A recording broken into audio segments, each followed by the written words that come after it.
Hello दोस्तों, कैसे हैं आप। आज की कहानी का नाम है बिस्किट।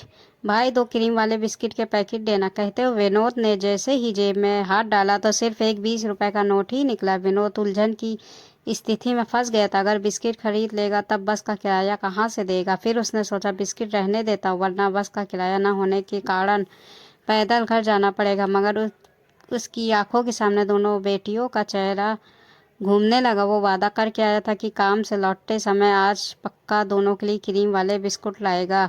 दुकान वाला बोला, क्या सोच रहे हो, नहीं लेना है क्या। विनोद जल्दी में बोला, लेना क्यों नहीं, लेना है, लाओ दो। ये लो 20 रुपए। बिटिया के चेहरे पर मुस्कान लाने के लिए जेब की आखिरी रुपए लुटाकर विनोद गांव की तरफ पैदल ही चल पड़ा। वो सोच रहा था कोई ना कोई साधन मिल जाएगा, किसी से लिफ्ट ले लेगा। अगर लिफ्ट ना मिली तो पैदल ही चला जाएगा। 16 किलोमीटर का रास्ता ही तो है। अब से पहले भी कई बार वो शहर से गांव पैदल जा चुका है। गांव में काम नहीं था, इसलिए वो शहर में मजदूरी करता था। उसके गांव से शहर जाने वाली सिंगल सड़क थी, ज़्यादा गाड़ियां नहीं चलते थे, इक्का दुक्के ही बसें चला करती थी। वो चलते हुए शहर से बाहर निकल आया था। जिस बस से गांव जाया करता था वो उसके करीब से गुजर गई। विनोद ने एक मजबूर सी नज़र जाती हुई बस पर डाली, फिर एक पुराना गीत गुनगुनाता हुआ चलता रहा। बिस्किट के दोनों पैकेट विनोद ने उसे कपड़े में बांध रखे थे, जिस कपड़े में उसकी पत्नी उसे दोपहर को खाने के लिए 4 रोटियां बांध कर देती थी। उसकी एक हाथ में वो बोतल थी जिसमें पत्नी छाछ डालकर देती थी। आज विनोद ने उस बोतल में पानी भर लिया था ताकि रास्ते में प्यास लगे तो पी लेगा। चलते चलते उसे 2 घंटे हो गए थे। उसने आधा रास्ता तय कर लिया था। रात के 8 बज चुके थे, अंधेरा हो गया था, मगर वो चलता ही जा रहा था। दिन भर की मेहनत के कारण वो पहले से ही थका हुआ था। अब तो उसकी पिंडलियों में ऐंठन होने लगी थी, मगर वो दर्द को बर्दाश्त करता हुआ चलता जा रहा था। जब चलना नामुमकिन हो गया तो वो सड़क के किनारे बैठकर सुस्ताने लगा। बोतल से 2 घूंट पानी पिया। उसे जोरों की भूख भी लगी थी, मगर मजाल है उसने बिस्किट खाने के बारे में एक बार भी सोचा हो।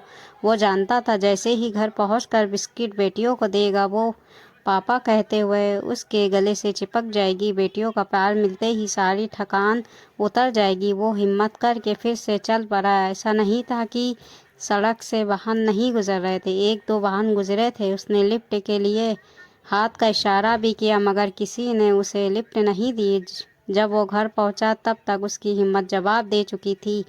पूरा शरीर पसीने से तरबतर था। घर पहुंचते ही वो बाहर आंगन में डाली हुई खाट पर पसर गया। पत्नी दौड़ते हुए आई और बोली, क्या हुआ जी, आज बहुत देर कर दी। वो सांसें दुरुस्त करता हुआ बोला, बस निकल गई थी, पैदल आया हूँ। सोनी और मौनी सो गई क्या।